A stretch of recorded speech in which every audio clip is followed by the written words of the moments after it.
राम राम भाई सारा ड्राइवर भाई यानी याद मित्रा ने।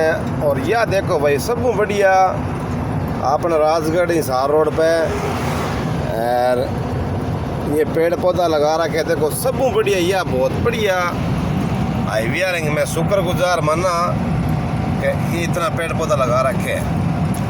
आने वाले टाइम में आज 5 साल बाद में बहुत बढ़िया रोड की सीनरी लगेगी। ये पौधा दिखेगा तो बैठने छाया होगी। और मैं भाई जो भी भाई ये वीडियो देखे तो एक गौर करने की बात है कि आपका कोई फल फ्रूट खावा, कोई नींबू है, कोई अनार है, कोई सेब है, कोई अंतरा बीज है, तो भाई न्यू ही ना फेंक क्या करो। बेड़ा करके कभी ले आओ तो रोड के सारा फेंक दिया करो। तो भाई आने वाले टाइम में पौधा बन जाएगा और कोई फल फ्रूट दाग जाएगा तो अपना फायदा ही है।